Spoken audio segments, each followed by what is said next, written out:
Hello, thanks for joining us. With me, Marcus Brigstock and former Labour Minister Caroline Flint. Coming up, we've got some banging January bargains for you. Wheeler dealer Jordan Cox, aka the Coupon Kid, has it all. I actually have a really good deal for you, Steph, on bus fares. Find out how you can get around for next to nothing. Plus, how you can get your hands on free hot drinks for the whole of January and 10 days free membership at the gym. I like it. Also today, we're talking about how to wash your bits and bobs down there. Sales of intimate hygiene products have shot up in the last few years, but sexual health nurse Sarah Melindwa says you don't need them. Yes, it sounds obvious, but up to 60% of males aren't cleaning their private parts correctly. It's also a huge issue for females too, and it can lead to all kinds of health problems. So I'll be telling you everything you need to know about staying squeaky clean. Also, more than 5 million of us are gripped by the latest series of hit drama Happy Valley. Today, we're meeting the real-life police officer who helped create actress Sarah Lancashire's character. Lisa Farrant will be telling us how she taught Sarah everything she knows about being formidable. And speaking of formidable, my mate Sarah Davies is here for a catch-up on the latest series of Dragon's Den. You've had a few run-ins, Deborah, Tuka, you know. Well, you know, just sharpening my claws this season. I like it. And we are always having run-ins, but I love him. Simon Miller's in the kitchen. Well, Steph, this week I've been scouring the supermarkets for offers, and we've got a beautiful piece of pork that we're cooking very slowly with some onion, potatoes, chickpeas, chorizo. It is delicious. Brilliant. Welcome to Steph's Pack Lunch, live from Leeds.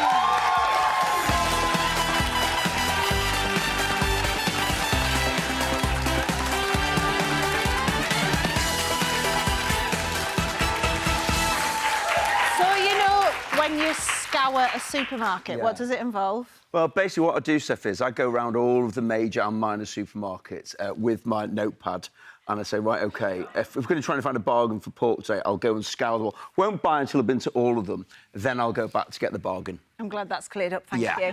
Right. Let's have a look at what is in the news at the moment. There's so much like kind of negativity around at the moment, and there are so many stories in the papers today about violent crime.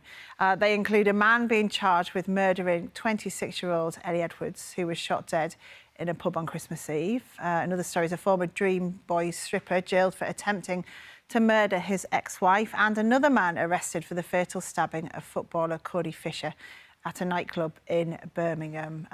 Unfortunately, crimes in England and Wales are at an all-time high, with a big increase in violent and sexual offences. This is terrible, isn't it, Caroline?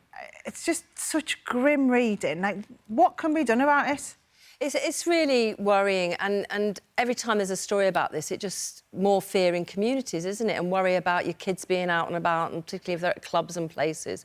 It is really worrying. And one of the things that the government have introduced is this sort of apparently this legal duty for the police, the fire service, councils to work together and share information. And the thing is, Steph, we've had partnerships. There are partnerships now, and you have to ask the question, well, why aren't they sharing information?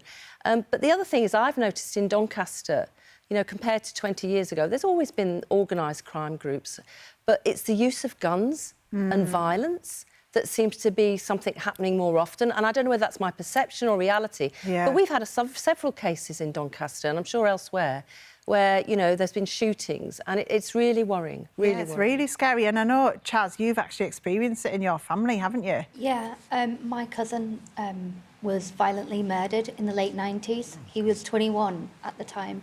And again, it was a boys' night out, and it just ended horrifically. I think it's always been there. It's just a case of the social media now, and we're hearing about more and more violent crimes and murders.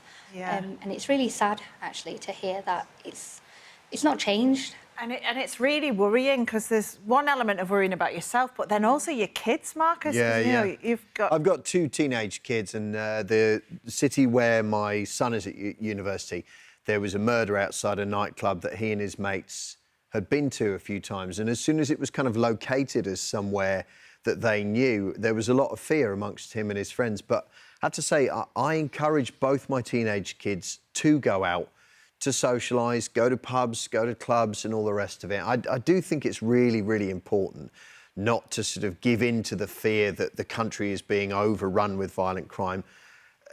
you've got to sort of keep going out there and behave well, I suppose. Because otherwise, then they win in a way. Exactly. And it's it was always said about terrorism. Yeah. You let them win if you stop doing things you'd normally do. Exactly that. I think there's a bit of cause and effect as well, isn't it? I used to look at it and think, when I was growing up, that it sort of felt that whatever you wanted to do, there were opportunities there, whereas now it feels those opportunities are limited. For example, the shooting outside the pub on Christmas Eve, that's where I grew up, and that's one of the pubs that we used to drink in.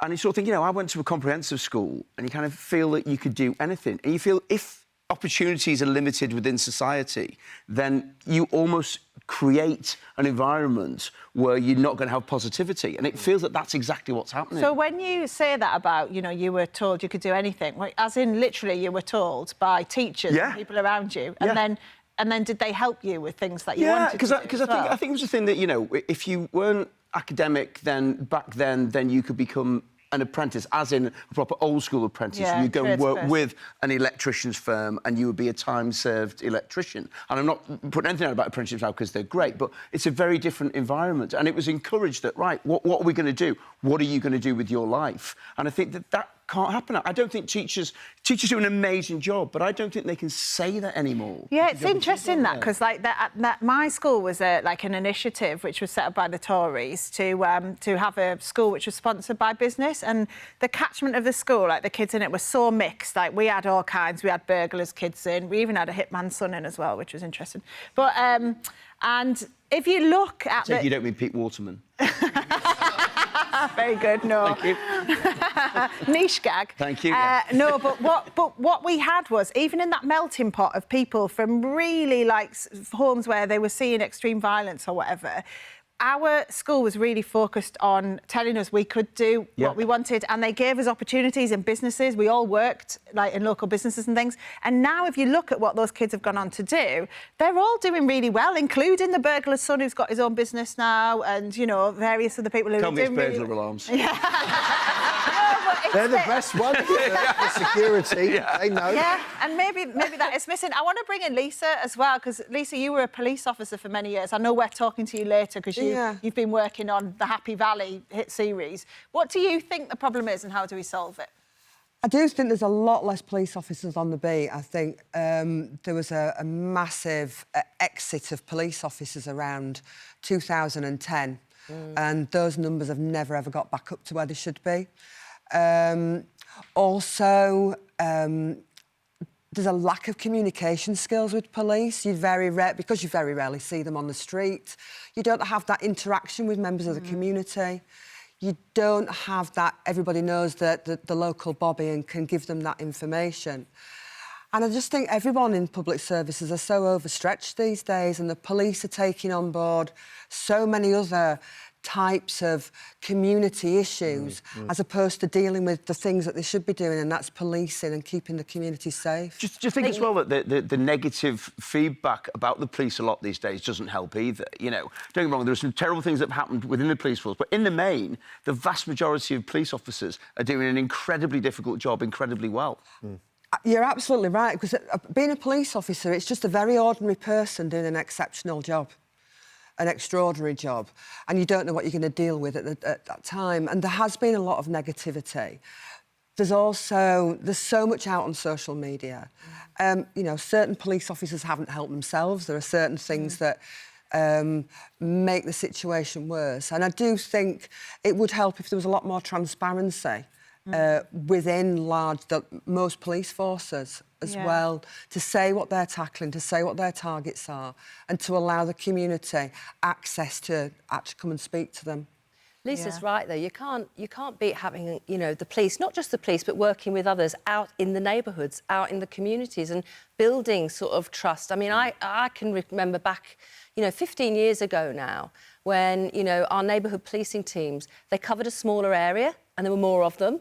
And we had a thing like a cop shop, which was a converted container tank, which was for the community. People would pop in, they got to know the kids. And that's another thing, is nipping it in the bud, because some of it starts with antisocial behaviour, and then some of these kids get hooked into other activities that are going to set them up for crime for life. Yeah, because I know, Sophie, you've done a lot of work with young people, haven't you? And the problem is you've seen the funding fall. Yeah, so the funding's just gone. So I think like the way to tackle it is like that. It's taking that grassroots action. And I used to have a dance troupe and we worked like right in a deprived area in Huddersfield, and all the kids used to come. It used to be a free session, and then if they could afford, they'd pay £1 that would just go in the subs that would build up. But then all that funding's gone now. So there's just nothing like that anymore because the councils have cut all the funding that helps all the youth. Yeah. And just that on the point about the police, I mean, the government have been investing in more police, haven't they? It's nearly 300 million this year. Yeah, they're trying to replace the 20,000 police officers that we've lost since 2010. You know, we're always catching up. It's like, you know, you've got to sustain these sort of things within communities and with young kids as well. And it seems like we're always playing catch-up. Yeah. I know. Shall we move on to Yes. a lighter topic now? Although I don't know if this is. I think this is going to stoke a bit of debate. It's about holidays, and it's off the back of thousands of employees at Microsoft are now going to get unlimited paid leave from work. So this is salaried employees. It's in the States at the moment. Will get as many discretionary days off as they want. I instantly heard you breathe, do a massive sigh. And I mean, I can't see how it would work in hospitality. Paid. They get paid. Paid, yeah. All right. So I work on the basis that we employ about 500 people full time. So that means on 5 weeks holiday a year, like we have in the UK, I have 2,500 days every single year of the 365 days when I have somebody on holiday. So imagine trying to make that work if you can have unlimited holidays. I don't know how I'd fill my rota. Yeah. But don't you think it would mean that the staff would be more motivated, that they, you know, you'd probably get better staff because they'd think, oh, well, great, they've got this scheme. I think we'd go bankrupt. Right. Well, you sort of think in the States only get 2 weeks paid holiday a year, don't they? So to sort of say discretionary days, there's a big leap from 2 weeks to, say, taking even 5, which we have in the UK. Whereas in the UK, I think from five to go to 8 suddenly feels kind of OK. So I just don't see how it would work. Yeah. We've got Sarah Davies here as well, talking about Dragon's Den a little bit later, but obviously you're a formidable businesswoman too. What do you think on this? Could it work in your business? I think it's an absolute load of rubbish. It's not because I don't want to give my staff loads of holiday days, but I've actually seen a lot of companies that do this, Steph. Yeah. And the whole thing is, I think it's a marketing ploy, and I actually think it's really disingenuous. So I know a few people. I've got friends who work for companies over in the States that are on this setup. Yeah. And I actually had a girl that I hired in my company a couple of years ago, and the company she moved from had that same setup. And I remember her saying to me, it sounds fabulous. When you take the job on paper, oh, brilliant, I can have as many holidays as I want. But the reality of it is, the expectation from her managers is that not only does she not take those holidays, but when she is on holiday, she's contactable 24/7 on her mobile. You know, she's got a company phone. So she's not really having a proper holiday. Yeah. And I know the people I talk to in the States, it's so easy in the States to can somebody off from their job and hire the next person. They're all absolutely terrified, which is why they work stupid hours in the way they do. I honestly think this is just another thing that looks really nice on paper, but then they live in fear in their job role and they don't actually dare take the extra holidays. Yeah. So I personally don't like it. I think it's very disingenuous. I didn't think she'd sit on the fence. I know, it's not sitting on the fence.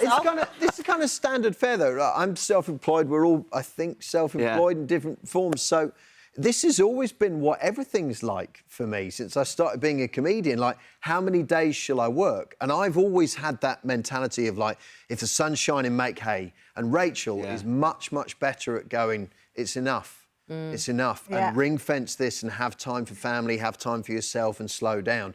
I still have that kind of that drive thing. And I think loads of self-employed and small business owners as well, loads of people setting up a business. Yeah. Don't take a day off for a few years. Dixie's well up for it, though, aren't you? I think it sounds great. It does. What's not to like here? But I think logistically, for certain sectors and certain businesses, this can never work. If you've physically got to be somewhere, serve people, if it's hospitality, if it's transport, whatever, it's not going to work. But what I do like is the idea of setting your own agenda, setting your own task. You work the way you want to work. If there's anything the pandemic showed us, that's possible. If you can work from home, you can maybe work a little bit smarter and harder. I think.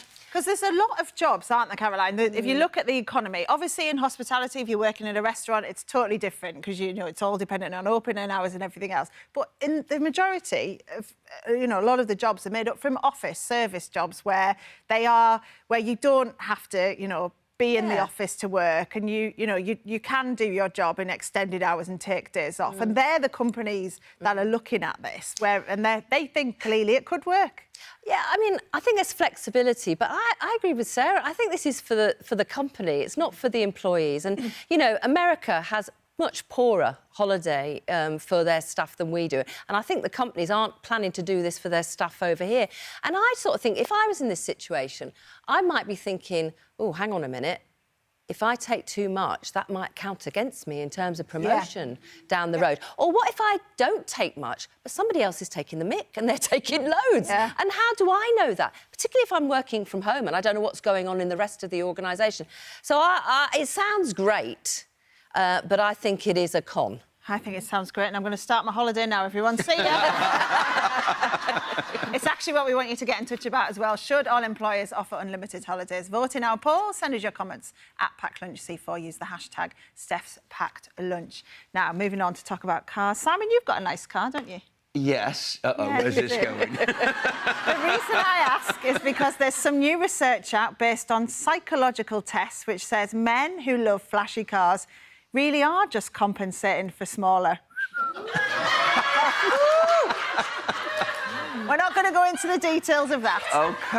But I just want to talk about whether you guys are guilty of overcompensating for your insecurities. I'm just thinking about it, Steph. I mean, I came here on the train and that's 12 full carriages. I don't know what that's...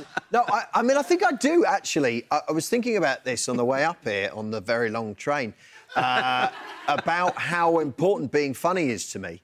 And how, like, if I feel that often now, you know, it's not appropriate and that's fine, I've sort of grown out of that desperate need. But it's been really important to me to be seen to be funny, not just on stage, but in my life, at parties and dinner parties and all that kind of business. And that's a bit of compensation, not necessarily for my genitals. I'm very interested to find out later in the show just how to keep them clean. I still lower mine into the kettle every morning, you know. But you see, there we go. Now I feel better. But the only thing the kettle that you keep on the floor. Yeah, I don't have a fancy car, but I do collect vinyl records, and they are sort of an extension of me. And then I got a bit paranoid, thinking, what does it say about me that I mostly collect 12 inches? Yeah. Let's keep it show daytime friendly, everyone. I can't imagine you're ever insecure, Simon. Well, you see, this is the thing. Everyone always sort of thinks that. Everyone thinks I'm always sort of quite laid back. But I'm full of anxiety all of the time. Are you? Yeah. What about? Everything. Every single thing. Every single time when, every time when we do the show, I'll come off and I'll pull on the bits that I'm not happy with. Sorry, that was a really bad thing to say. the parts of the show that I'm not happy with. And I do suffer from that. I think I'm a bit of a swan on the top. It feels like I'm quite kind of calm. But I'm full of anxiety all of the time. Wait, do you know what the next topic is? Hand gestures. There's a theme today. Yeah, there is. So nice to be back, Steph. I know it is. I know. The reason why is this is a legitimate and not a filthy reason. It's because gesturing now with your hand in certain ways is seen as being uncool by the youngsters. You know, we're not hip, are we? We're not cool, let's face it. But I wanted to ask you this because I was thinking about... I still, in restaurants, when I want the bill, will go... I don't know why I mouth it as if I've got no teeth in. Well, here's the thing. When you do that, when you write in the air in a restaurant, everyone in hospitality is saying... You are saying, I am a... fool. Yeah, that's what you're air writing. But isn't that, like... That's the... It's a really good... Don't get me wrong, it makes sense. It's miming a check, isn't it? Yeah, it is. When was it like... Can you imagine going to a restaurant, someone said to you, would it be all right if I pay for this with a check? Like, no, mate, you can wash up. I'm the same. I'm like, can I have the bill? Yeah. Yeah. But you can't do the other mime. You can't do, can you bring the card machine over? With the full mime, because it never works first time.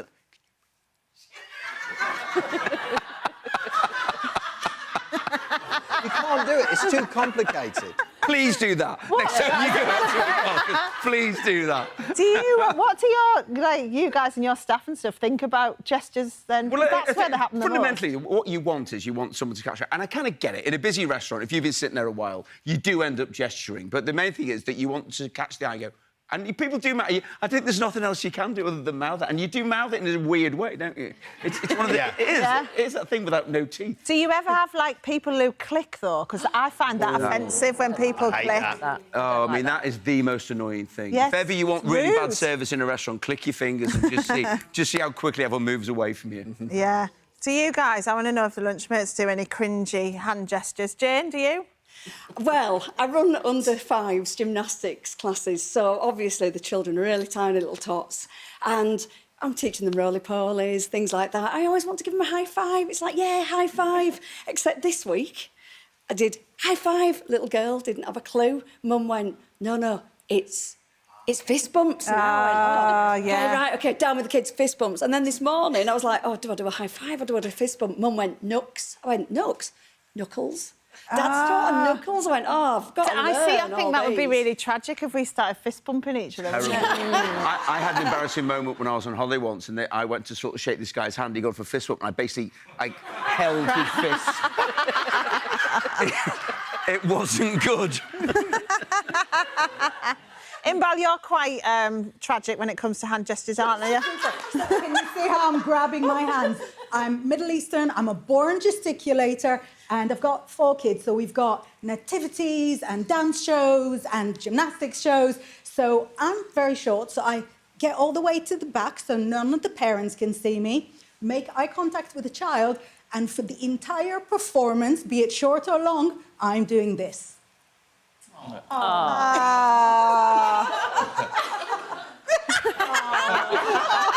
whole way through. Oh, there's something quite sweet about that. She actually accidentally landed a plane. Right, still to You come. copied your anxieties very well, Marcus. Oh. It's Friday the 13th. An unlucky day for... No hand gestures, please. An unlucky day for some, but why? The Chase star Jenny Ryan is here to explain the reasons behind some of our most common superstitions. Do you do any, Jenny, before you do the Chase? Have you got any things you do? I do, actually. I put on all the different bits of my costume in the same order every day. And I don't feel comfortable if I don't put the glasses on last. Oh. That's the way I do it. Right, well, we'll be finding out the theory behind that and many other things a bit later, and we'll be sitting down properly with former police officer Lisa Farron. She's telling us how she helped actress Sarah Lancashire learn all the tricks of the trade for her incredible performance in Happy Valley. We'll see you after the break.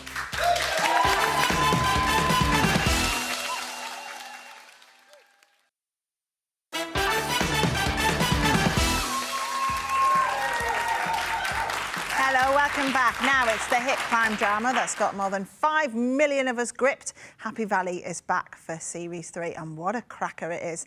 As I'm sure you know, the main character is a hard-as-nails police officer played by the brilliant Sarah Lancashire. And my next guest is the former West Yorkshire police officer who helped inspire Sarah's award-winning character.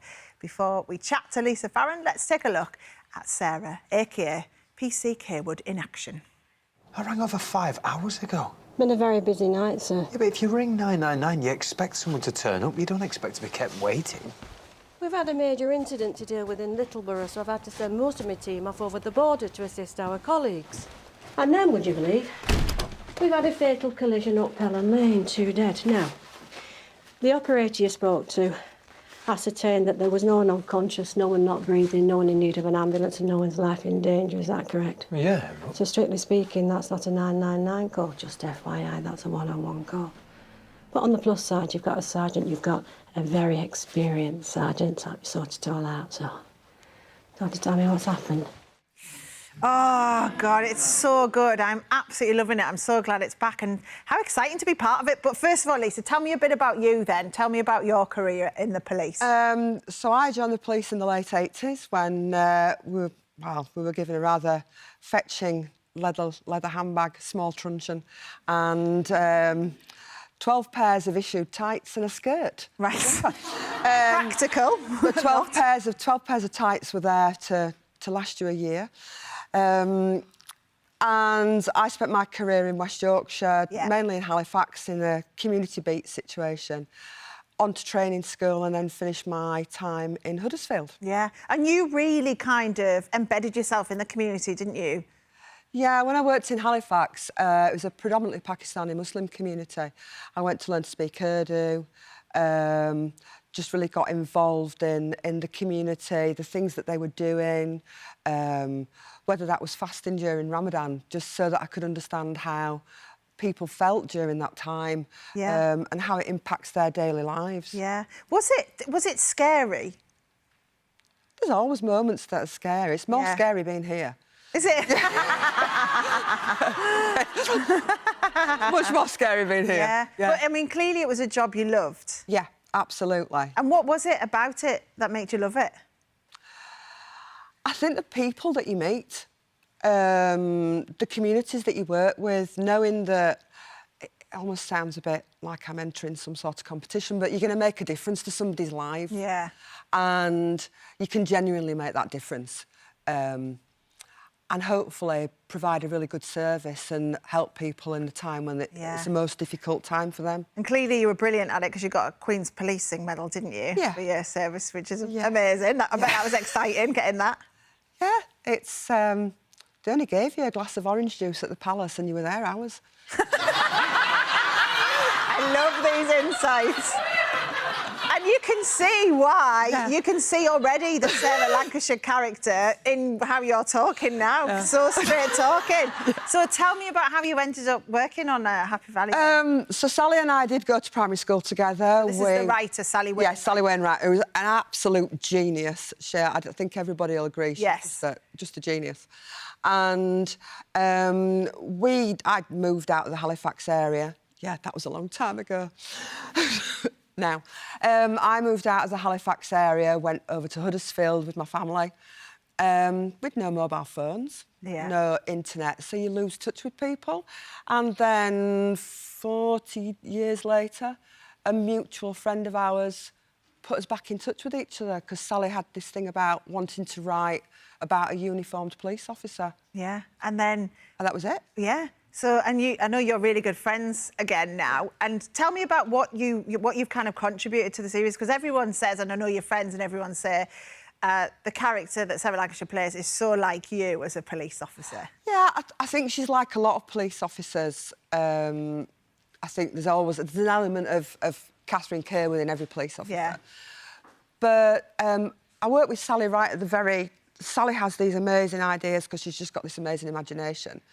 And I work with her right from the very beginning with the storylines, with the dreaded Zoom meetings. You go out for dinner with Sally, she's always got a notebook, she's taking notes and writing stuff down. And then the scripts are developed and then they come and Sally might ring up and say, well, what would you say as a police officer? What would you say to that? Or how would you deal with that? Yeah. What would your response be? Can you give us some examples then of bits in the show where that's when you've had the call from... I mean, obviously stuff we've seen already because don't give us any spoilers. You're not getting any. No comment. Yeah. Just little things, you know. Sarah will say when she's, we're actually on the day filming. I remember Sally in the first series when Catherine runs after the ice cream van after smashing the window. And she runs off up the street and she says, well, Sally said, what would you say? I'm getting too old for this. Which you do mutter under your breath and other little bits that... that classic scene when she's coming down from Sawbury Bridge railway station and it's pouring down with rain and she's not managed to talk Kevin Dawes' character off the bridge, and it's just what a delightful week we've had. Yeah, so the swears that we can't say. Yeah, the things that we can't say. So it's those little things that might not be crucial to the dialogue in terms of narrative, but they just totally make the character come because they're real, aren't they? Yeah. They're how you speak as a real person and how you interact with your colleagues. Some of the things that, your audience, who you can say certain things to and who you can't. Yeah. This door knocking is another one, isn't it? So you taught Sarah Lancashire how to door knock properly. I mean, I didn't think this was a thing, but have a look at this. This is a clip of all the door knocks on the show put together. And then you can explain what you did to make them up. Let's have a look.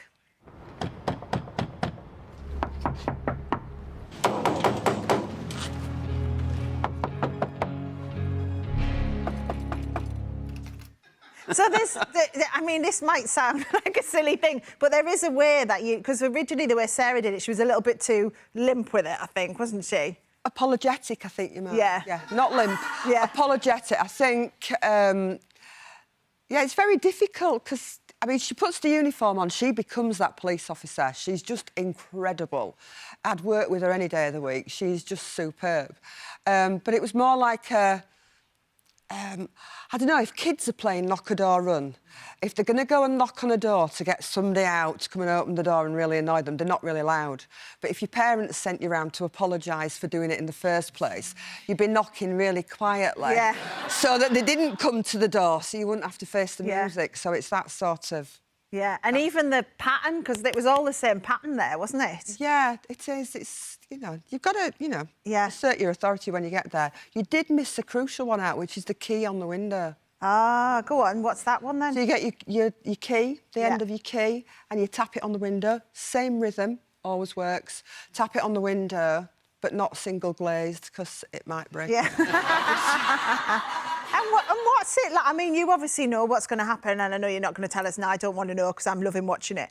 But what is it like then? You know, you've been in the police force for a long time. You're now helping this drama. You've helped it right from the beginning. Yeah. What's it like then sitting watching it? It's quite cathartic, really, because you sort of watch it. You see things in the way that, yeah, you might have dealt with them or other colleagues have dealt with things. And I know on the first series I didn't tell anybody I was involved in it. And I got a text message after it had been on air from an ex-colleague who said, have you watched this Happy Valley? It's like watching you walk down the road. It just sounds like you. And I said, oh, really? I ought to just have a watch in it. And then he must have watched the credits afterwards. Yeah. And he put, I can't exactly say what he put, but he said, why didn't you tell me? Yeah. He said, it's just... As I say, she just is so good at what she does. Are you good at keeping secrets then and not telling anyone what happens? Yeah. Good. I haven't told anybody. I bet everyone's asking you, though. They are. You've literally gone into police officer mode. You're like, OK, shut down. I'm going to move on. I'm feeling the... Sunday, 5th of February, 9 o'clock. You'll all know what I know. Yeah.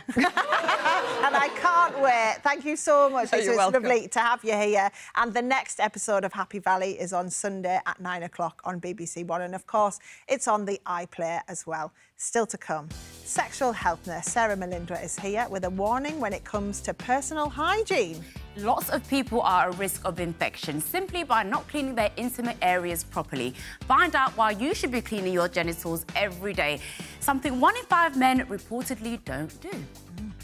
And if you're the kind of person who touches wood for good luck, we're going to explain where some of the most common superstitions come from with our human encyclopedia, the Chase star, Jenny Ryan. Yes, to celebrate Friday the 13th, I'm going to myth bust why some people think it's bad luck to open a brolly inside or walk under ladders, and why some salute magpies. See you after the break.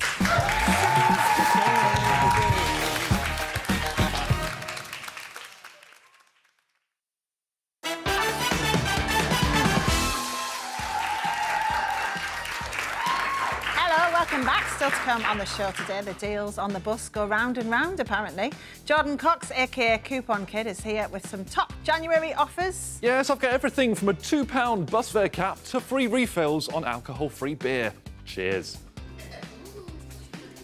I just spilt it everywhere. We're now just going to do a minute of watching you drink Good job, it was free, right? Go on. All over the floor. I do apologise. Have another swig. Oh, God. Carry on. OK, now I have to do it with... There you go, that's how you do it. Literally like he's never drank a pint in his life. I love it. Yeah, we'll be talking to Jordan about those deals later. Someone else who loves a deal, Dragon's Den star Sarah Davies is here to chat about the new series. Now, Sarah, you might be a millionaire, love, but there's some food you won't buy, isn't there, that unless it's got the yellow whoopsie label on? Like, you're tight, basically, aren't you? Yeah, do you know what? I remember the first time you and I met, that's what we chatted about. Yeah. My first Dragon's Den interview. I love a good whoopsie. That's what you call them, is it the whoopsie stickers? Yeah, it well, is. I don't like any waste, and I love a bargain. It just ticks both boxes. Yeah, I love it. Smoked salmon if it's not on the whoopsies. It's expensive. Well, we'll be having a chat about that, many other things later in the show. All that's still to come. First, though, today is Friday the 13th, a day when apparently 1 in 20 of us won't leave the house for fear of bad luck, which, luckily for us, means there's probably more people at home watching telly. So we're also going to use it as an excuse to talk about some of the most popular superstitions and where they come from with the woman who knows everything, Jenny Ryan from The Chase. Lovely to have you back. I love kind of picking your brain and getting all the information on these mad things we do in life. So Friday the 13th, what's that all about? Why is it deemed unlucky? So in Christian tradition, 13, the number, is associated with evil, with the devil. And that's because at the Last Supper, Judas Iscariot, the guy who betrayed Jesus, was the 13th person at the table. And the Friday was the day that Jesus was crucified. So put them together, you've got a bit of a hot spot of bad luck. Oh, interesting. I wanted to ask you as well about, you know, when people are talking and they'll say, oh, I'm doing this event, touch wood. Mm-hmm. What's the touch wood thing all about? Well, sociologists have studied it and they call it jinx avoidance behaviour. But it goes all the way back to Celtic mythology. So the Celts thought that the gods and spirits resided in trees, so they would knock on wood to try and awaken them and to get their good favour or to keep a run of good luck coming. So now we do it to not tempt fate and to keep things positive, and it's kind of a reminder that, you know, it's not always going to go well, so let's not get cocky. I know, because people get really crazy about it and they start tapping their head and running around looking for anything that might be wood. Magpies cause all kinds of people to do different things, don't they, when they see a magpie? Oh, yeah. So, I mean, traditionally you get saluting when you see a single magpie or saying a little rhyme. I had a friend who used to, every time he saw a single magpie, turn around, touch the ground and spit, which seemed really excessive. Yeah. But the magpie is mythologically associated with wisdom and kind of a little bit of evil as well, because it's a very smart bird. But the single magpie thing comes from it's unlucky to see one on their own. They've not partnered up, so the weather's not good enough for the pair to be out foraging together. Then we've got the big rhyme, 1 for sorrow, 2 for joy, and you can go on up until number 13. And you guess what? It's the devil again. Yeah, is it? And again, that's another thing where you'll see people driving along, and then if there's a magpie, literally everyone in the car's around suddenly. Yeah. So Simon Rimmer does it as well, don't you? I do, but I have the thing, you know, I know it's supposed to be the single magpie, but I salute however many I see, because I'm thinking, what if they're not really together? What if just have happened to become a social mix of magpies? So if there's 13 magpies, all the magpies are going, I don't know her. The other thing, when we said we were going to do this and we thought we'll get a magpie prop to use to talk about it, our producer ordered a magpie and she thought she'd ordered a life-size one. This is what she does.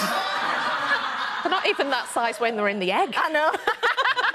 Anyway, next one, shoes on a table. And it's normally new shoes, isn't it? Although some people say... Yes, it is. I'm gonna do it. Oh! These have been worn. New shoes on the table. It actually comes from your neck of the woods. Right. So in the northeast, when there was an accident and a colliery and a miner died, the new shoes that they'd be buried in would be put on the table as a mark of respect. And it's a tradition which is it's even more upheld in the theatre. It's very unlucky to put your shoes on a table, any shoes. Ah, so it comes from the miners. Interesting. Umbrellas, opening them up inside? Well, I was astonished with this, how far back this goes. This goes back to ancient Egypt. So they had umbrellas more to protect you from the sun. And apparently, if you opened your umbrella indoors, it would anger Ra, Don't the sun think god. about opening that, by the way. Oh, I'll see what Ra thinks. Oh. Let's not go all the way. We don't want to get struck by lightning today of all days. So it's to do with the Egyptians then, and they... Yeah, so if you opened your umbrella indoors, it was a sign of disrespect to the sun. Out of the view of Ra, the sun god. Goodness, it's funny how it then lasts for so many centuries later, isn't it? What about breaking mirrors. Breaking mirrors. Well, breaking mirrors goes back to ancient Rome. And they believed that the gods would be watching us through mirrors in our homes. So if you were to break one, it was a sign of great disrespect to the gods. And you would have bad luck for 7 years because they believed that your life goes in 7-year cycles, which we also see now with the things like the 7-year itch. Yeah, marriages. We do stuff. believe Yeah. that there is a 7-year cycle. So that's how you get 7 years of bad luck. Ah, to do with the gods watching us through the mirrors, my goodness. Walking under ladders, I'm assuming that's nothing to do with the Romans or the Egyptians. But... No, that's a tradition from Christianity. Right. So the triangle of the ladder represents the Holy Trinity. So if you break it by walking underneath it, that's blasphemous and God won't be happy. You're letting the devil in. There's a lot of devil in these. I know, there really is, isn't Yeah. it? Everything's a sin. And what? Walking under ladders, not just paint pots being dropped on you. That's a myth propagated by the Beano. That's where I get all my facts from. And don't we know it? Salt as well. Salt has got loads of different meanings depending on what you do with it. Yeah, so particularly if you spill Yeah. salt at the table, you won't believe where this goes back to. It's back to the Last Supper again. It's Judas. If you look at Leonardo da Vinci's Last Supper, there is a spilled salt pot in front of Judas to show that he is the traitor at the table. But you're supposed to immediately throw a pinch over your left shoulder because that is where the devil's sitting and he's trying to get to you. So if I spill it, you've got to... Immediately pinch. Yep, go on. There you go. Everything's all right. You'll be fine now. Excellent. I'm glad we've cleared that up.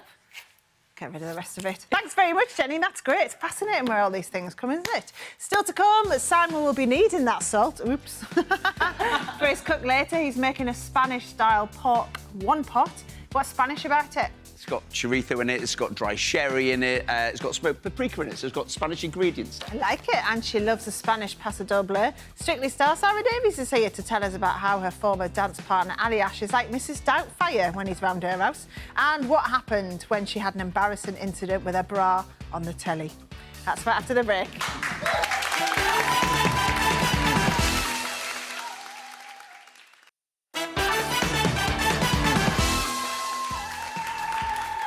Welcome back. Still to come on the show today, Coupon Kid Jordan Cox has been doing all the heavy lifting, so you don't have to. He's been working out the best deals. I have. I've got a 10-day free gym pass for you so you can be as fit as me and Simon. And holiday deals for as little as £9.50 per person. I'll be revealing all the details later. We couldn't actually see what you were doing then, Simon. We could just see your face. Probably best. Also today, we're talking about washing your bits and bobs down there. Relevant, because apparently lots of us aren't doing it properly. Sexual health nurse Sarah Melindwa is here to debunk some myths. Yes, I'll be answering some key questions about cleaning your genitals, including whether it really is hygienic to shave your pubic hair and if the trend of using lemon juice to wash your delicates really is a good idea. Oh, interesting. And Simon's here. Are we using lemon juice in the... We were, but I've just used it all and I'm a little bit sore. What are you making? Oh, I'm doing... I can't even believe I'm going to say this. I'm making a lovely dish with pork. Oh, that... Still to come. Right, time for a chat with my mate Sarah Davies now. Of course, she's a Strictly Star crafting queen and a fiery dragon as well. She's here to spill the beans on the latest series. Before we chat, let's see how feisty she really can be. I will make this business happen overnight and help you take it to new levels. But I would want 40% of the business. I'm not going to compete with Sarah, but I wish you all the best. He knows that he couldn't beat me. Is there any way perhaps we could go? I'll admit, the last 2 years, sales haven't been my main focus. You really had me until you uttered those words. What can possibly be your main focus if it's not sales? It's not for me. I'm out. Oh, fierce. I love it. Brutal, but you've got to just hit it to them straight. Yeah, too right. You've got to tell them honestly. I got a few abusive texts off my friends last night, I'm not going to lie. They were like, oh, Sarah, you've been really lovely this episode. And then about 10 to 9 last night, oh my word, that was brutal. Yeah. So, yeah, but you've just got to cut it to them, haven't you?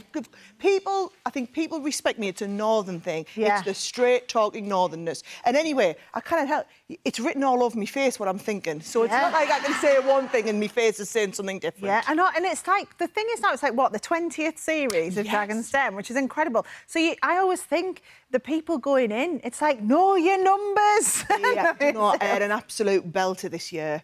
Someone came in and they got questioned on their numbers, and I put my book down and I looked at them and I said, have you actually ever watched the show?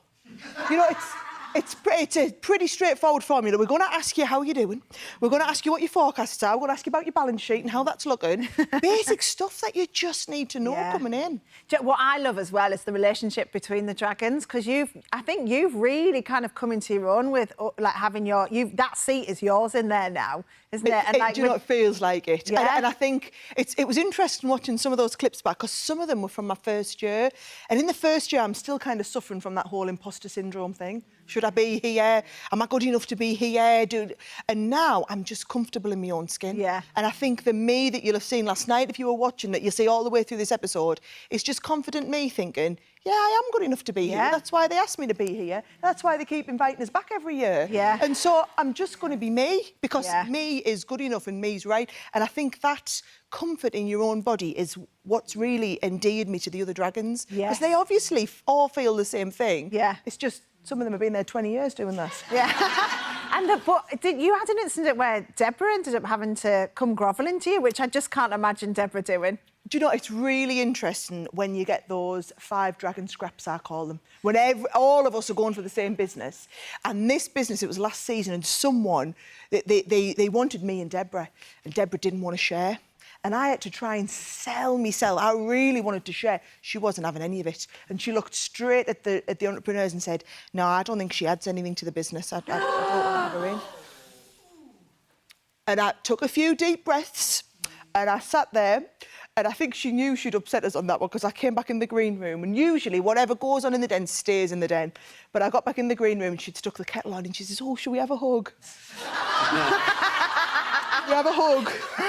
You were like, no. Nope, don't want a hug today, Deborah. But Tuka as well, because you always talk so fondly of Tuka, but you and him had a bit of a run-in as well, didn't you? Do you know what that is? That is me feeling more and more comfortable with him. He is the most amazing person in the world, and him and I get on like a house on fire, and he's become a real great mentor for me, but also he is sometimes a little bit of a doddery old bloke, you know.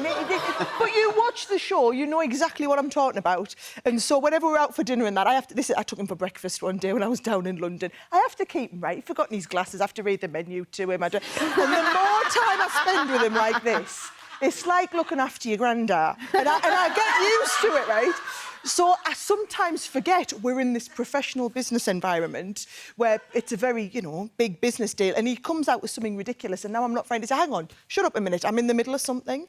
Whereas a few years ago, I would have been in den mode Sarah, and I would have been, excuse me a second, Tuka. Whereas now I've got that comfortable with him, I will just say, just shut up a minute, man, I'm talking. Yeah, and it works. And so, obviously, there are so many entrepreneurs who come through the doors. Have you ever had anywhere you've regretted not doing a deal with them? I get asked this all the time. The only one that really sticks with me, it was my first series, so 4 years ago now, and Theo Paphitis was in for a few days doing a bit of a stint. And we had this business, there was only me and him left in, and I was like, should I go for it, should I not? And this entrepreneur was telling us all about the business, and it sounded all right, but I wasn't too sure. And he had a lot of money, and clearly he'd been successful somewhere. And so we quizzed him about his past businesses, and I'm not Miss Current Affairs, so I hadn't really clocked 2 and 2. Turns out, as soon as I announced I'm out, he was the guy who made Joe Wicks massive. He was the guy. And now he's come to do it again, and he was looking for someone to work with him, and so Theo stole it from under me feet, and off he went. And I was like, I really should read up a little bit more on all what's going on, and then I wouldn't have missed that one. Yeah, but still, there would be loads of brilliant ones you've got that the others didn't. Oh, she had some belters. Even just this season, I don't know if you've seen the last couple of weeks. I didn't have any investments last night, but the week before, first week, oh my word, the couple, the Psychic Sisters. Oh yeah, I remember you telling me about them. I I remember literally coming skipping out the day. I went running with Steph one day and I was like, got to tell you about this amazing business I've invested in. And that was another one where loads of us had gone for it and we'd all fought for it. And they looked at me, she came back from the one, she looked me in the eye and she just went, you've got an amazing aura. Now, I've never had someone pick us because I had an amazing aura. It's always me business acumen or me little black book, but not me amazing aura. Yeah. And she's been phenomenal to work with. Do you know, I've got some great businesses. A couple of them are local in Leeds, actually. Oh, good. Good. Yeah. Keep looking after our local economy for us. Absolutely. So. I'm on it. I'm on it. Yeah. So you've got loads going on because last time I saw you as well, you're in the middle of filming a new show, which isn't out yet, but it's dead exciting. Tell us about it. OK, so it's called Ultimate Wedding Planner, and it's going to be coming out in the spring. And it is me, and I work with, you know, Fred Sirius, the French guy, you know, he talks really, with a really... There he is! Oh, that's when I hit him in the, you-know-what's one day, and had a laughing fit for a while. So, basically, the best way to describe it is it's like The Apprentice, but for wedding planners. So every episode, you meet our 8 contestants and they're all budding wedding planners, and I'm mentoring them a little bit on building their business as a wedding planner. But then actually we judge them because every week you meet a new couple who are getting married. They tell you all about their wedding that's happening in 5 days. So it's already booked, planned, paid for. And our wedding planners have 10 grand and 3 days to supersize their wedding. Oh, and then Fred supports them on like the... you know, the kind of putting on the show or whatever, and I look at the craft side of things, and it's, honestly, it's absolutely, but you'll love it. Yeah, I can't wait for it. Quick question, we've got Ali Ash in on Monday. He was, of course, your dancing partner on Strictly. He practically lives at your house, though, doesn't he? Have you got anything I can embarrass him with on Monday? Just ask him. So he's always looking after me kids. You alluded to that earlier, Mrs. Doubtfire. You know, he's like the hired help. He came up over the summer a few times, did a bit of babysitting. We're on holiday in the summer. And again, he's playing around with the kids. Just ask him what happened when he was diving in the pool into the rubber rings. Oh, right. We'll find out on Monday what happened. Brilliant. Zara, thank you so much. Lovely to see you. Oh, I love coming for a bit of gossip. Yeah. Of course we do. Dragon's Den continues on Thursday at 8 o'clock on BBC One, and of course you can catch up on the series so far on BBC iPlayer. Loads more still to come. We'll see you after the break.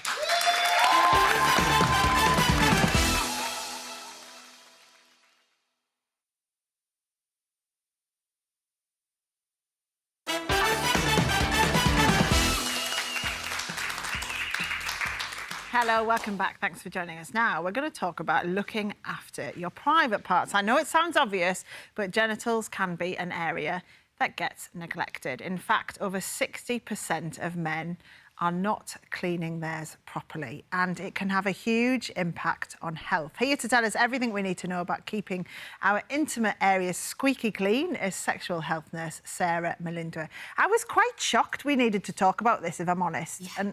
And it's not just men, it's women as well. And I know, like, suddenly everyone here was going, well, I wash mine properly. But it might be a case that maybe we're not, we just think we are. Yeah, well, I know we all get a bit defensive, don't we? Yeah. But no, so research finds that 1 in 5 men only wash their penis a few days a week, if not less sometimes. Also, 1 in 3 women in the UK will experience bacterial vaginosis at some point in their life, and that's usually caused by either not washing properly or washing too vigorously. Is that thrush? Thrush, bacterial vaginosis. So we normally call it BV. Right. Yeah. So that can be caused by not washing properly or washing too much in some instances.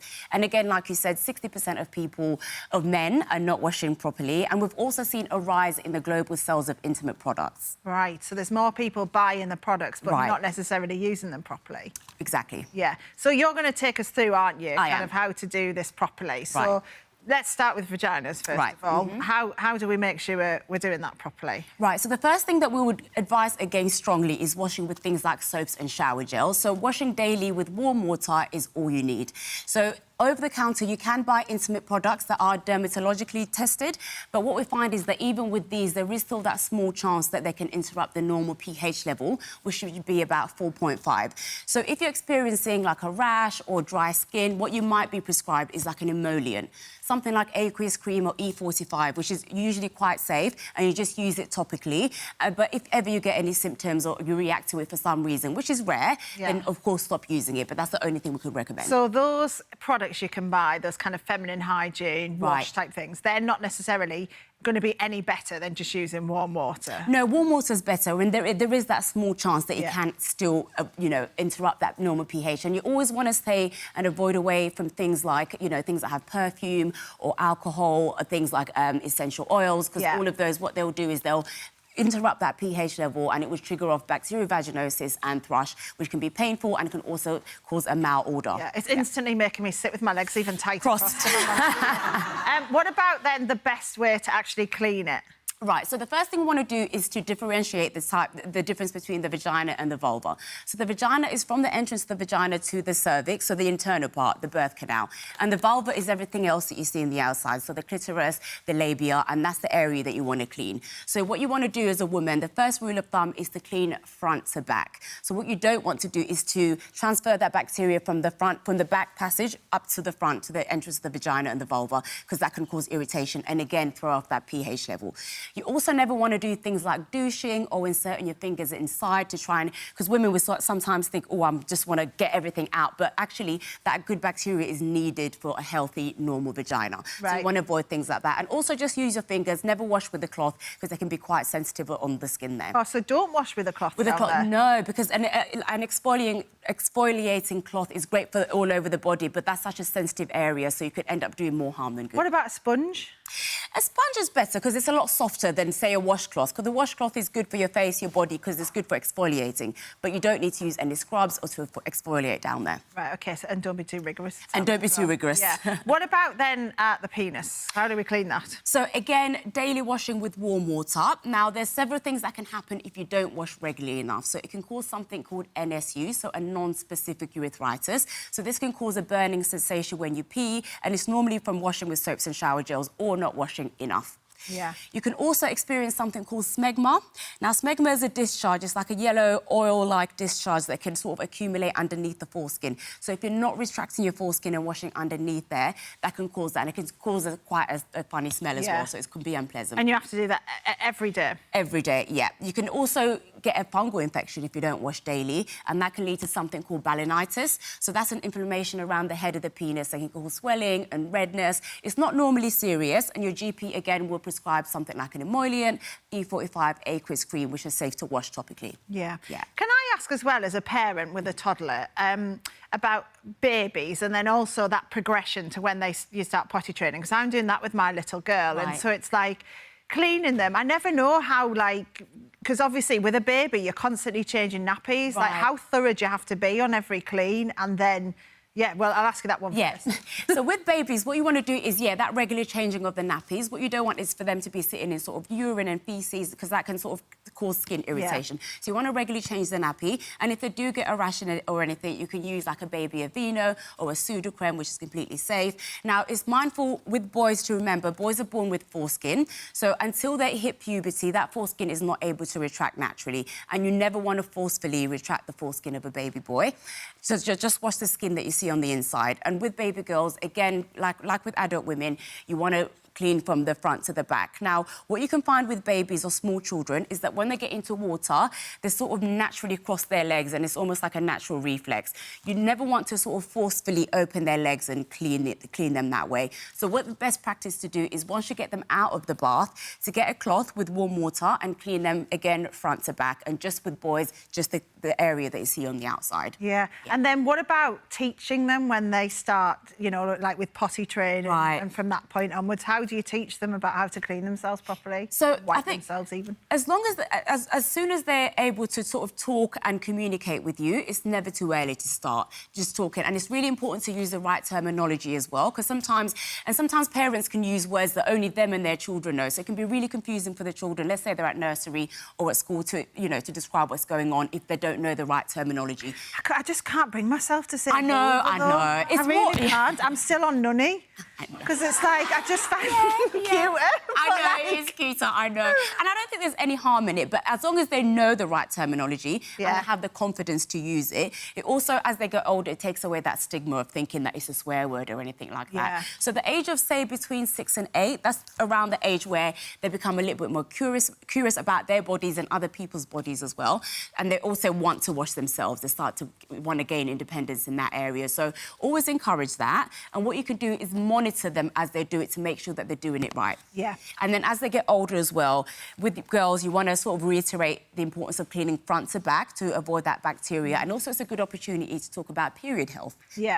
And also with boys, now going back to the statistics that we were all a little bit shocked about, we really shouldn't be that shocked because for the first, say, 12, 13 years of a boy's life, you're only washing the outside of the skin because the foreskin doesn't retract until they're a little bit older. So unless you revisit that conversation with a young boy, they may just not know the importance of retracting the foreskin. So when they get to that sort of pre-pubescent age, it's really important to revisit that conversation. I know Sophie wanted to ask a question as well because you'd heard about something, hadn't you? A weird one. Yes, so I've seen a video on TikTok about using lemon juice to wash your downstairs area. So is that recommended? Absolutely not. So again, water is all that's needed down there, and lemon is very acidic, so that will interrupt the natural pH level. Not only will it do that to trigger off things like bacterial vaginosis, which has a classic sort of fish-like smell, which can almost make you think that you've not washed properly, when it's actually the opposite.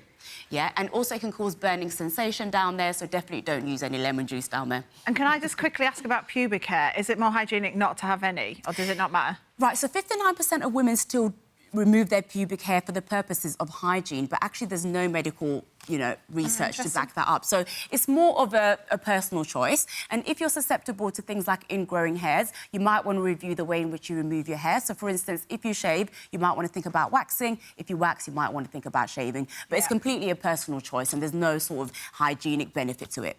Good to know. Sarah, thank you very much. Still to come on the show, Simon's serving up a hearty one-pot roast pork for us using a bargain joint he picked up from the supermarket. And if you want a nice alcohol-free beer to wash it down with, Coupon Kid Jordan Cox has a bottomless supply for you. He'll be telling you how to get your hands on that and lots of other amazing offers. We'll see you after the break.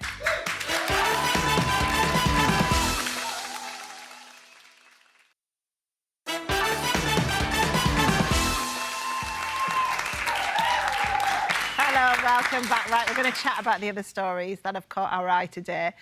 So I've got a question for you all. Do you want to plan your own funeral? Have you started doing it? Because one woman has gone to great lengths to make sure she had the last laugh at her own funeral by organising a flash mob. So it was a surprise to her family after she put plans in place before she passed away. Imagine that, you're at a funeral and a very sombre occasion and suddenly loads of people start dancing. But I can imagine, Sarah, you would plan your own funeral and your own eulogy, and so, because you're a complete control freak. I am a bit of a control. I agree. Give him it, he's right, I am. Are you liking how I've squeezed in the middle of you two? Yeah. I felt a little bit left out of the conversation over there. If your tombstone doesn't eat, and for that reason, I'm out. That's the way. That's the way. Caroline, you have actually already planned yours, haven't you? Well, I haven't quite already planned it. It's a work in progress, let's put it that way. But I am starting to think about it, actually, and what I want to do. And I've even thought about, rather than writing my eulogy and have somebody else reading it, I'm thinking, should I actually do my own video and have that up there? Yeah. Because why can't I do it in my own words like that? What do you think? I worry that's a bit creepy. No, Do you know I'm what I mean? all about that. I'm all about that. Like at the end of the year, Marvel movies. Yeah. Yes. Maybe by then they might have a hologram of you. Perhaps I can have a cape on as well. Yes. Now you're talking. I want something simple and low-key, like a pyramid or something. No, genuinely, what I would love, and I've always wanted this since I was a little boy, is to be fired out of a massive cannon into the sea. Do you know what I mean? A parade. In a coffin or just... No, loose. Just you?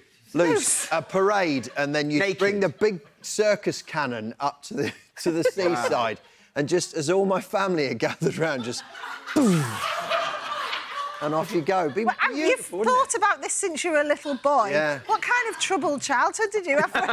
What it was, I went to the circus and I thought, what a way to go. Have you ever seen that funeral vehicle, which is basically a motorcycle and sidecar? Like a sort of Wallace and Gromit, but the sidecar is like your hearse. I think that would be brilliant. I discovered that it was confirmed to me a few years ago. It was a bit of a myth growing up that we had Viking blood. It turns out, actually, I am, actually more Norwegian than I am English. And so I like one of those, like the Viking ships going out to sea, because I think that might take me a bit... set it on fire. Yeah, exactly. It might take me a bit further than the cannon, I think. But I think, I quite fancy something like that would be good. Sarah, what are we going to see at yours? Well, do you know, I would like to tell everyone, no wearing black. Yeah. It's just a bit miserable. You don't. I know funerals aren't supposed to be happy things, but you are celebrating someone's life, and I think you want it to be positive and uplifting. So it's, if you only get all them people in one room twice, don't you? Once when you get married, and then once when you snuff it. Depends how many times you get married, like. Well, fair point. A friend of mine who worked in the fashion industry, when he died, then that was the decision. Everyone had to go as if they were going to a fashion show, and it was a magnificent funeral. Everybody looked their absolute best. It was a really good way to celebrate his life. When my best friend died, the cremation, we all went in black, and it was very, very sombre, and it was the right thing for that time. But then we had a memorial service later on, and I said to the vicar, it was a small London church with a little church garden, I said, my friend loved fireworks more than anything. Would it be OK if I set a few fireworks off from the church garden? And he said, you know what, that would be absolutely lovely. And even I didn't know quite what I'd bought. I bought a single ignition box, the biggest one I could find. He was my best friend, and I put it in the church garden and I lit it. And for about 4 minutes, it was like London was under attack. This small little church garden surrounded by buildings, and the whole sky was on fire. It was like, yep, it's definitely what he would have wanted. Oh, I love that. Tracy, your cousin planned their funeral when they died recently. Yes, he's died recently, and he did plan his own funeral, but we didn't know, he'd got some secrets up his sleeve and things like that. And then he said when we'd sort of all finished and we were all coming out of the crematorium, we played Another One Bites the Dust by Queen. He were a huge Queen fan. And we were all smiling, and they were, just great. Dave, you're not having it though, are you? You don't want it planned? No, I'd have a pre-wake so that everybody who comes to it can all have a great time, buy them all drinks, and those who don't turn up, she can cross them off the list at the real wake. I love it. Right, I'm going to go and have a chat with the coupon kid now. Do you want to all head to the kitchen, Simon? Yeah. What are you making again? So we're doing a really lovely bit of pork with some chorizo, potatoes, chickpeas. It's very, very tasty. So Nice. nice weekend treat. And while you do that, I'm going to talk to Jordan, who's here, the coupon kid. You've got your latest deals for us, haven't you? I do. I've got some January deals. Some of these last the whole month, some of them even into March. So we've got some good stuff here. We're going to start off with £9.50 holidays. Now, this is with the Sun newspaper. If you collect 10 different tokens throughout the month of January just by purchasing a newspaper every single day, you can then take all of these, go onto a website where you can get a holiday from £9.50 per person. So it's not as cheap as £9.50 for the whole holiday. It's based on a family of 4, so that puts it at about £38, plus the cost of the newspapers, which is about 80p for each one if you buy on a weekday. But you can still go away for either 4 days during the week or 3 over a weekend for under 50 quid for a family of 4. What type of places are we talking? Is it in the UK? Yeah, it's UK holiday park, so it's places up and down the country. If you go onto the website, you can have a look at all the places that are mentioned.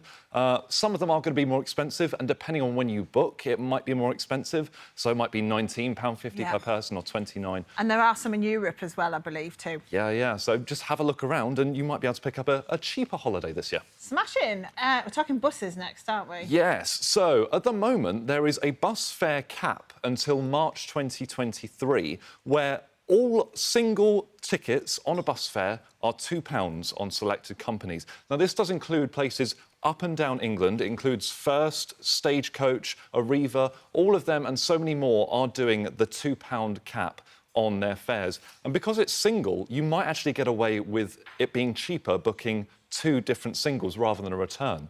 So my local one from my town to the train station is £7 single or £8 return. So if you just get 2 singles, it's £4, and it actually saves you a bit of money. But if you just have a look on the government website or type in bus fare cap, it will bring up all of the different companies that are participating. Some different routes might not be valid, so do have a look at your own, or just look at your local bus website, and it might have banners all over it. But it's not being widely advertised. So, yeah that's great. Did you have the same problem with the bus where you thought you were ordering a life-size bus and accidentally ordered a miniature one like our Magpie earlier? I think that alcohol-free beer wasn't alcohol-free. Yeah. We're coming on to tea and coffee, though, next. Tell us about that. Yes, so if you want a free tea or coffee in the month of January, you can go and get one with no purchase necessary at Café Rouge. So if you go into a restaurant Monday to Friday between 11:30 and 4:30 and just ask the waiter or waitress for a free tea or coffee, they'll give you one. You don't have to purchase anything. Oh, wow. Just go in and get yourself a free tea or coffee. So if there is one nearby, just have a look around. It might be a good place to stop. That is a very good one. And you mentioned the alcohol-free beer. Tell us about that. Yes, so this is with Brewdog. So if you go to a Brewdog bar at any point in January and you order an alcohol-free beer on tap, then they'll give you free unlimited refills while you're still in the bar. So you can just buy one, which usually should cost you under £5, and then just stay there, keep refilling when you're done, and keep refilling. Now, these are 0.5% volume, so it's classed as alcohol-free, but there's a tiny bit in there. But if you are doing dry January, it's a great place to go with your friends and, you know, rack up a nice little evening for basically nothing. There's also lots of people going to the gym at this time of year as well, aren't there? And you've got news on that. Absolutely. So there's a 10-day free gym pass with Nuffield Health. So if you're an M&S Sparks card holder, have a look on your app under the rewards tab to see if there's 10 days free.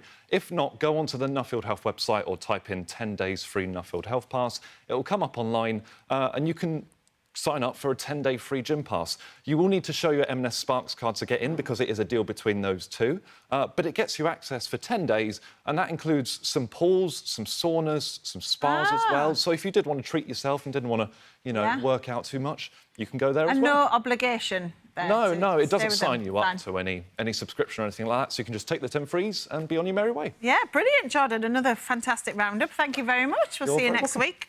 Right, Simon, it's time to get your chops out. Yeah, so we're going to make it a really lovely piece of pork. So basically, there's lots of offers on with food at the moment. So, as I say, I've been scouring the supermarket. So we've got this lovely bit of jointed pork from Morrison's, which is at £5 a kilo, which is a really good price. Most of the supermarkets are about £6, so this is where my scouring has been worth it. So it's a really good cut of meat. I'm going to make it with some really beautiful Spanish ingredients. Feel free to dig. In fact, they already have. Yeah. So first thing we do, this is, you know, I sort of do this technique an awful lot. If you want to cook things quite slowly, then it's a really nice thing to do, but it also stretches out the meat. I think at times when we're looking to kind of save a little bit of money, rather than just having that big piece of meat in there, how can we extend it? And having things like onions, chickpeas, pulses is a good way to do it. So we get our onion, we get our garlic, we get our thyme, and we lay that in the bottom of our roasting tin for it to sit on.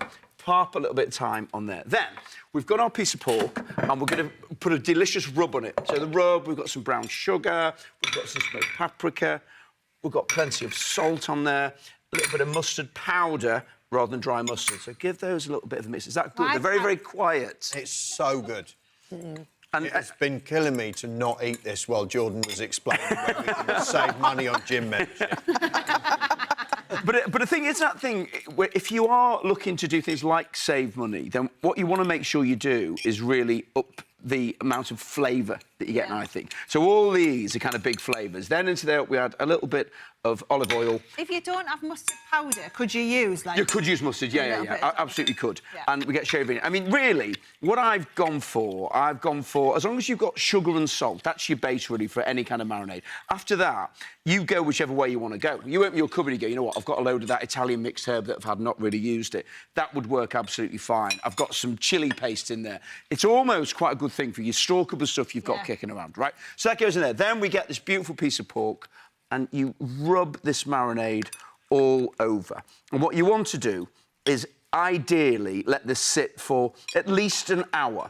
If you've got time to plan it, if you let this sit overnight, even more flavour will go into there. Right. So then what we do, we take all of this and we sit it on top of our onions, pour the rest of that marinade over the top, add a little bit of stock into there, add a little bit of vinegar into there, and then we cover it with parchment paper and foil. The parchment paper is quite important. If you just do it with the foil, it'll be absolutely fine. What the parchment does, it keeps all of that moisture in, OK? So we cook that for... Is that the same paper you'd make a cartouche with? Exactly that. Seems fundamental. Hello. What? Only because Rosemary Schrager did it yesterday. That's exactly it. And it's exactly that same principle. So we cook that for a couple of hours completely covered. Then, when it comes out... Because what we're doing is, what you've got here, because this is a pork loin joint, there's not loads and loads and loads of fat, which is why I've left all of this fat on the top. This is what it looks like after 2 hours. delicious. I mean, that is fine, but there'll still be a little bit kind of chewy.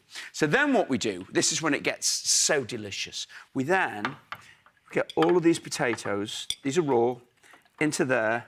We then get a tin of chickpeas, and you can get tin chickpeas for about 12p if you hunt around. And again, they'll sort of really, really spread it out, which is a good thing to do. And they're good for you, aren't they? Yeah, and then I'm going to stick some chorizo in there, which is where we get that sort of Spanishy feel for it, as well as kind of the sherry vinegar. Again, if you don't have that, you think, you know, I want to keep the costs really, really down, you don't have to have it. You know, we've got enough flavour in there already. This is just giving another bit of texture.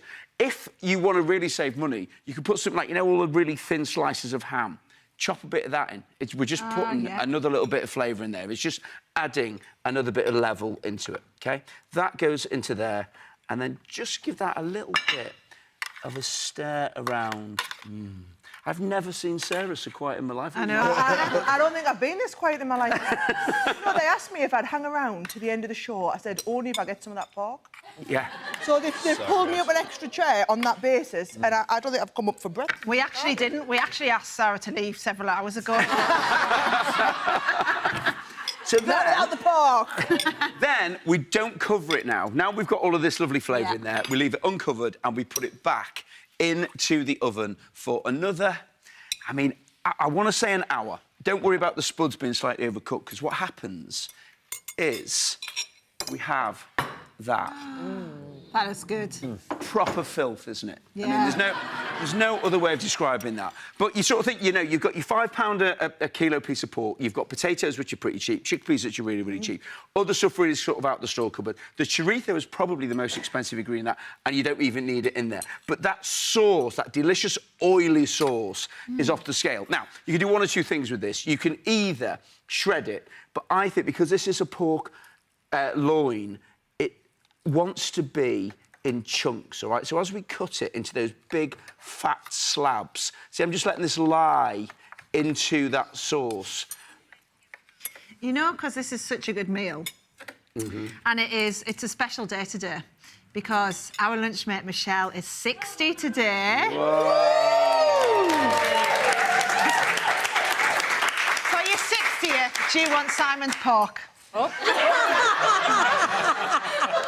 can I refuse that, Simon? Happy birthday from all of us. Happy birthday. I will save you some. I tell you what, I'll save you first, Michelle. Yeah. Okay. You can have the first taste of it. All right. So we've got this lovely, delicious. All of the flavour in this is just off the scale, and you want this lovely oily sauce in there. There we go. I'll take it over to her. Here you go. There you go.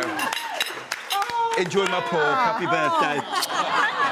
So then, what we get, and you want to let this sit. So as you cut that, then really, really, before you serve it, because obviously this will come straight out the oven, might sort of be sitting there for a little while, let it sit in that delicious sauce for a few minutes more. I hope she likes it. And then... Good? Yeah. Are you doing anything special for your birthday, then? I'm going out with my family tonight, but then I'm going out with my girly friends tomorrow around Sheffield. Come on. And I should say, breaking news, there's a warning in Sheffield tomorrow. And then what you get, the colour of the potatoes. Any potatoes that are cooked at any level of fat are always going to be delicious. So you get the chorizo is delicious. The potatoes are off the scale. And that pork, because pork loin can be a little bit disappointing at times, that, for me, is... I think it's fine. Forced it down on It's you. OK. Forced it down. If you like that sort of thing that's delicious, that's amazing. Now, of course, if you want to make my one-pot pork roast or any other recipes you've seen on the show, head to our Instagram page, which is search at @PatLunch4. Now I have to turn to Steph. How is it? Lovely. Thank you. I'll turn to Caroline. Are you enjoying it? Delicious. How many would that serve? How many would that serve? Again, I think you do... Yeah. Just markers. I think you 4 easily, but I think, again, because we're looking to extend things, the more veg you put in there, the more you can extend it out. So I reckon you get a good 6 out there. Up the number of potatoes, up the amount of chickpeas, because they are as delicious as the pork is. Yeah. When you're cooking them in the chickpeas really absorb. Aren't they lovely? They're absolutely brilliant. They're a really, really good thing to do. Use any pulse. If you've got tinned lentils in there, they work as well. Butter beans, anything at all of it works together. I love a one-pan meal. Yeah, that's it. Another £1 meal. Yeah. That slow cooking is brilliant. You just let it sit there, let it do its business. You don't need to worry about it at all. The results are always going to be brilliant. It's almost impossible not to sit. The only thing I would say is if you do it, and when you take that lid off, if it's a little bit dry, add a little bit more moisture into it, that's all you need to do. Yeah, lovely. Sarah, we've got Alias in on Monday. That's going to be exciting. Oh, hey, I tell you, give him a hard time. He's full of gossip. Make sure you get plenty out of him. Make the most of it while he's here. Right, we've got to ask him about throwing himself into a rubber ring, amongst other things. Yeah, so we'll be back on Monday, as we say, with Aliash. He'll be telling us about the skin condition, psoriasis, that almost stopped him dancing. Plus, we'll get the gossip.